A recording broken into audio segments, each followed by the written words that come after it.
State championship week here to the 2023 state championships in Tallahassee taking place at Ken Riley Field at Bragg Memorial Stadium on the campus of Florida A&M University. And we've got the head coach of the Cardinal Mooney Cougars, Jared Clark, joining us here. And coach, you're an alum of the school, but the school has not been to a state championship game since 1972 when they won it in Class A that year. And coach, this is a huge opportunity for your program. And first, what has it been? What has it been like around the community there? And with the whole Cardinal community that with the making it to the state championship game. Yeah, I mean, listen, this is something that, like you said, I graduated from Mooney. I've been around the school for a long time. We've always thought and dreamt and hoped to get back to the state championship game and win another one for the school. So it's been a lot of people who have worked very hard to get here. But yeah, the community's been great.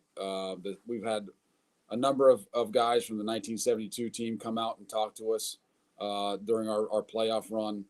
Obviously being an alumni myself, I have a ton of guys that I've coached and I've played with, have reached out and given me their congratulations. So it's an exciting time at Cardinal Mooney, and we're embracing it.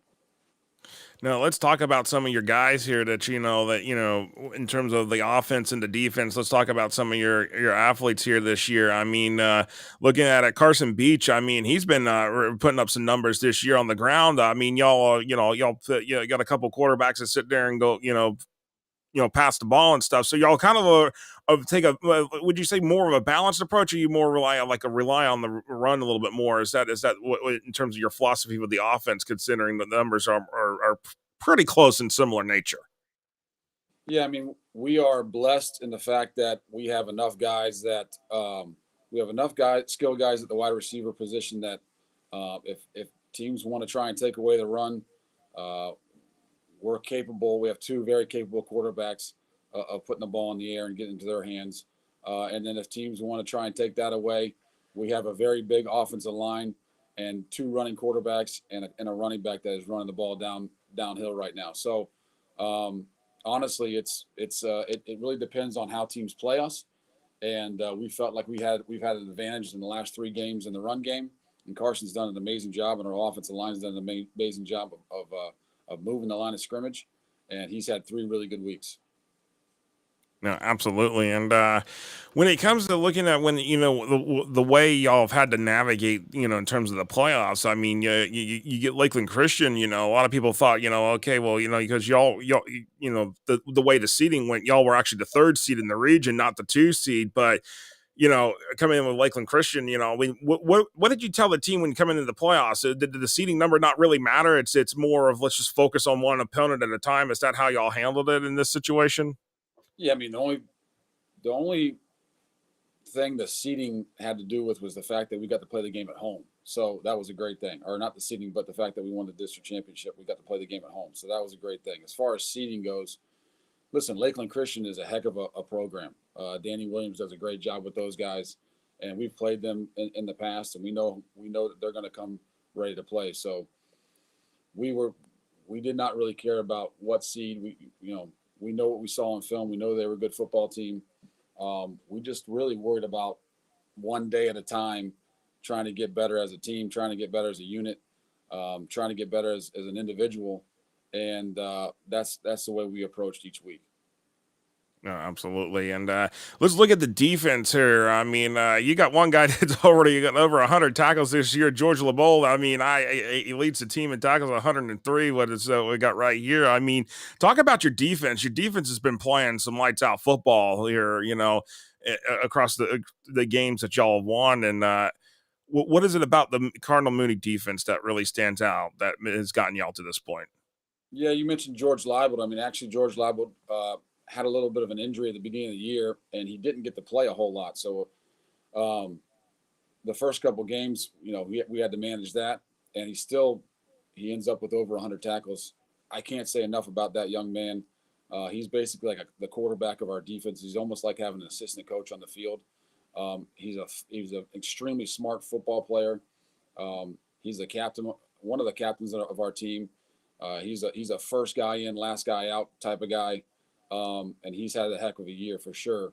We also have, we are, like I said, we are blessed with skill guys that we've never had at Cardinal Mooney before. So guys like Zymarian Lang and Teddy Foster and McCaden Brown and Alex Lamb and Nick Bryan and Zayshawn Casimir and Emerson Worthing, and we've got guys that um, are able to cover a lot of ground, right? So, and then we really are young up front on the D line, and we've had to move guys around a little bit and maybe create a little confusion at times.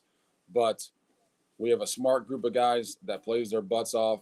Um, they're very, very coachable, and they love each other, and they love the game, and they love to hit. So we really like our defense. We know we got our hands full on Friday morning at 10 o'clock. Um, Trinity Catholic has a heck of an offensive line, and they have a bunch of skill guys and a quarterback that can put it wherever he wants. So No, absolutely. And I was going to bring up here, of course, your defense has had 36 sacks here, but Chris McCorkle, I mean, looking at his number right now, 7 interceptions. I mean, you can't get any better than that. 7 interceptions, 15 pass deflections. I mean, that's a guy out there you don't want to be throwing the ball against. Basically, is what his numbers say. he's the one guy I didn't mention too. Chris McCorkle is an incredible athlete. He's a sneaky athlete, man, and he's a heck of a football player as well. Um, yeah, for sure. And he also plays on the offensive side of the ball for us too. So, and he's got exceptional hands for a DB. And a lot of people talk about how their DBs or wide receivers that can't catch. Chris McCorkle has great hands. So if you throw it around him, he's capable of picking it off. No, absolutely. And you mentioned about the Trinity Catholic. You mentioned about that. That a team that was in this one S state championship game last year that lost it to Naples First Baptist. And but with this team here, and then having to play, a 10 o'clock game here. What is it about having to get up early on a Friday morning, play a game at 10 o'clock in the morning? How do you prepare you guys for that? Considering almost every single game you played this year has pretty much been a 7 o'clock night game. No, for sure. That's a concern. Absolutely. The fact that it's going to be cold. Our guys have not played in 40-degree weather, 40, 50-degree weather. So that's a concern for sure. We did a great job over the Thanksgiving break of practicing in the morning, and our guys showed up ready to go every morning. So I'm not worried about them being excited or ready or rested for the game. I think they're going to be okay. As far as the cold goes, there's a lot of Florida boys who have played in the cold in college, myself being one. Once that game gets started and you get going, the cold kind of goes away. And I'm hoping that these guys deal with that well. Not a whole lot you can do to prepare for that. But certainly we've done things, like I said, the morning practices over Thanksgiving break. We'll practice Wednesday morning of this week to kind of simulate the kickoff time.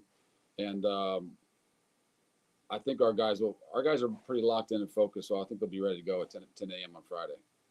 No, absolutely. Of course, that game is at Ken Riley Field at Bragg Memorial Stadium on the campus of Florida A&M University. And Coach, how you like it for the kids to be able to go play on a college campus for the state championship? I mean, I know this has not happened in Florida in a long while, where it's the game's been on a college campus, so the opportunity to play and potentially, college recruiters see these your guys, maybe. I'm sure that they're cherishing that opportunity as well. Yeah, I mean, this is a special time. I think these guys realize what an incredible opportunity is. Like I said, that's another thing that's going to help with the 10 a.m. kickoff. You're going to be standing in a college stadium playing for a state championship. I think our guys are excited to be there. It's a unique thing, like you said. It's been since '72 that we played for a state championship. The fact that I like it being in a college stadium. I just think the atmosphere is a little different. I think it's an opportunity for guys that will never get to play in a stadium like that to play there. It's a cool thing for a high school athlete to be able to go into a college stadium and get dressed in the facilities and be on those sidelines and play on that field. No, absolutely. And of course, got the game coming up here again, 10 o'clock Friday morning against Trinity Catholic. And it'll be a fun atmosphere, regardless of the time that's on the clock. And Coach, congratulations to your Cardinal Mooney Cougars getting all the way to the state championship game for the first time since 1972. We'll see you Friday morning there at Bragg Memorial Stadium. Sounds good. Thanks, Josh. Appreciate it. Appreciate it. That was head coach Jared Clark of the Cardinal Mooney Cougars. They're on their way to the state championship game. We'll see them Friday morning, and we'll see what happens against that game against in the 1S state championship game against Trinity Catholic. Stay tuned to FloorHSFootball.com for more coverage on the state championships. Until then, see y'all later.